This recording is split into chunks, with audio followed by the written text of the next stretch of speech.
ফলাইলে আগুন লাগছে, আগুন নিভাইতে লাগবে, এই সমস্ত কাজগুলি আমাদের করতে লাগবে। তো আমাদের ফায়ার সার্ভিস ডিপার্টমেন্ট আছে, আমাদের টিএসআর পুলিশ আছে, আমাদের এনএসএস ভলান্টিয়ার্স আছে, আমাদের স্কুলগুলি ক্লাস 2 স্কুলে এনএসএস ভলান্টিয়ার আছে ওনারা, এবং আমাদের সিভিল ডিফেন্স ভলান্টিয়ার্স আছে ওনারা, আপাতমিত্র আছে ওনারা, সবাই মিলে সেটা আমরা যাবাই করবো এই উদ্ধার কাজে। এবার মেডিকেল গ্রাউন্ডের উদ্ধার চলবো, প্লাস যদি কেউ আহত হয়েছে, নিহত হয়েছে তাদেরকে আমরা উদ্ধার করতে লাগবো। যারা আহত হয়েছে তাদেরকে আমরা মেডিকেল ট্রিটমেন্ট দিয়ে সেটা হসপিটালে পাঠাবো।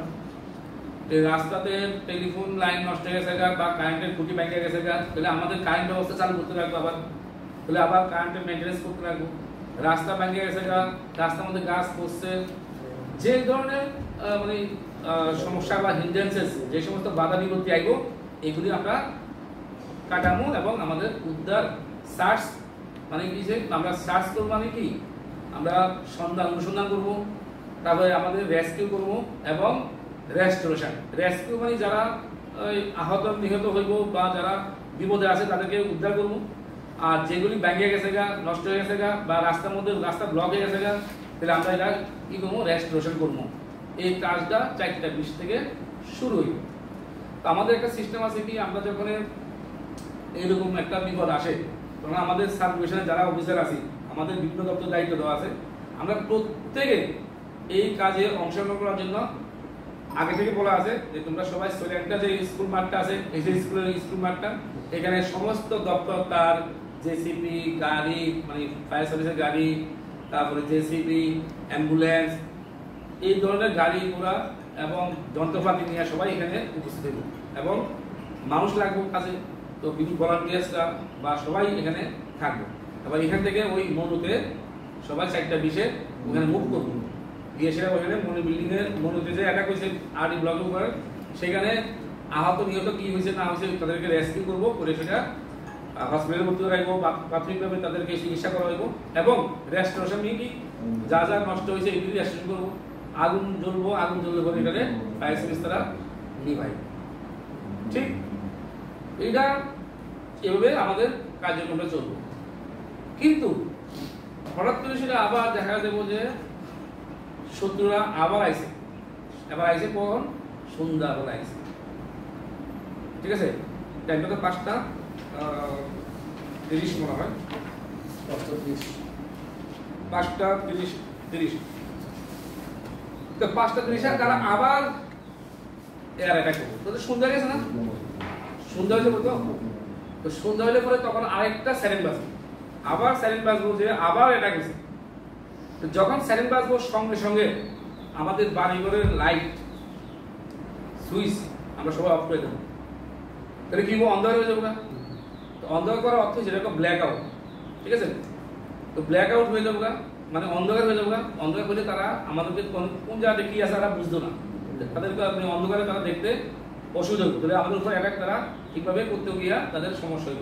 এই জন্য আমাদের 10 মিনিটের জন্য আমরা ব্ল্যাক আউট করবো, মানে বাড়িঘরের লাইট ফাইট সবটা যারা পাবলিক আছে ওনাদের কাছে আপনাদের মাধ্যমে খবর পাঠাতাম যে 5:30টার সময় যাতে সুইচ অফ করে, লাইট যাতে বন্ধ করে, লাইট ফ্যান ইত্যাদি যাতে বন্ধ করে। তো পাবলিকের কাছে আমরা এই মেসেজটা পাঠাবো, নর্মালি আমাদের এটা প্রিপারেশন। কিন্তু আমরা আরেকটা ব্যবস্থা করছি যে আমরা ওই সময় লোডশেডিং দেবো। পার্শ্বদেশে কিন্তু আজকে মনু এবং আমরা সব জায়গায় করতেছি না, যেহেতু মহড়ার পার্ট হিসেবে আমরা কিন্তু এমনিতে নর্মালি সত্যি যদি হয় তাহলে পুরা এলটিভি পুরা লোডশেডিং হয়ে যাবে, মানে ব্ল্যাক আউট হয়ে যাবে না, সন্ধ্যাবেলা কারেন্ট কিছু থাকবে না। যখন শত্রুর আক্রমণ চলবে, শত্রু গেলে তখন আবার চালু হয়ে যাবে। তো আমাদের এখানে আজকে 10 মিনিটের জন্য সোল্যান্ডা এবং মনু এরিয়াতে মানে শাটডাউন দেওয়া হইব, এতে ব্ল্যাক আউট হইব, মানে অন্ধকার হয়ে যাবে।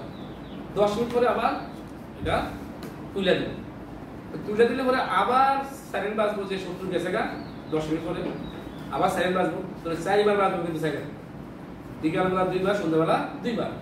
তখন আমরা আবার ওই যে উদ্ধার কার্য হইব, আবার আমরা রেস্কিউ করবো। তারপর এই ঘটনাটা কোথায় ঘটবে, তারা আইসে গুম করছে কোথায় বা কিছু একটা হয়েছে কোথায়, চলে একটা বাজার মাঠে, এখানে বাড়িঘর আছে, বাজার আছে, তো মাঠটার মধ্যে আমরা এখানে এই ধরনের সিন আমরা ক্রিয়েট করবো।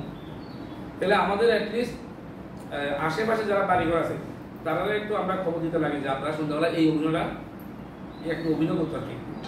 আমরা তো আমাদের দেশবাসীর কাছে পৌঁছাইছেন এবং গতকালকে রাত্রে আপনারা অলরেডি জানেন যে ইন্ডিয়ান আর্মি বা নেভি বা আমাদের যে ডিফেন্স ফোর্সেসগুলি আছে ওনারা সম্মিলিতভাবে পাকিস্তানের কিছু টার্গেটেড এরিয়াতে যেখানে উগ্রবাদীরা থাকে বা ক্যাম্প চালায় ওখানে আঘাত করছে। তো এখন আমাদের কেন্দ্রীয় সরকার থেকে এখন নির্দেশ আসছে কি আমরা যখন আঘাত করব তাহলে অন্যান্য দেশ যারা আমাদের সঙ্গে আমাদের মানে আমাদেরকে ওনারা ক্ষতি করতে চায় ওনারাও আমাদেরকে এই ধরনের অ্যাটাক ফিরিয়ে দিতে পারে বা এমনিতেও তারা অ্যাটাক করতে পারে।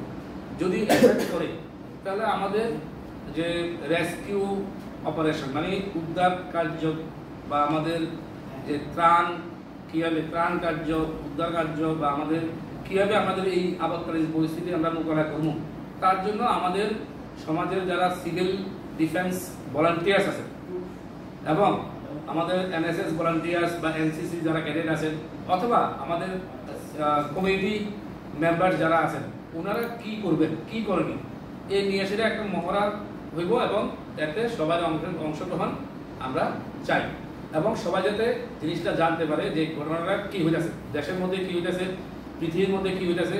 এবং আজকে সাবমিশনে আমাদের বিকাল 4টার সময়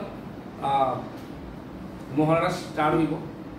তো এটা যাতে মানুষ যাতে জানে এবং অহেতুক যাতে ভয় না হয় এটা আপনাদের মাধ্যমে পলিটিক্যাল পার্টির মাধ্যমে এবং আপনাদের প্রেসের মাধ্যমে যাতে আমাদের সমাজের নাগরিকরা বা সাধারণ জনগণ যাতে জানতে পারে বুঝতে পারে এবং নিজেদেরকে মানসিকভাবে এবং অন্যান্য শারীরিকভাবে ওনারা যাতে প্রস্তুতি রাখেন ওই জন্যই আজকের এই প্রেস মিটিং। তো আমরা মহড়ার কার্যক্রমটা কীরকম থাকবো বিকাল 4টার সময় আমাদের ফায়ার সার্ভিস ডিপার্টমেন্ট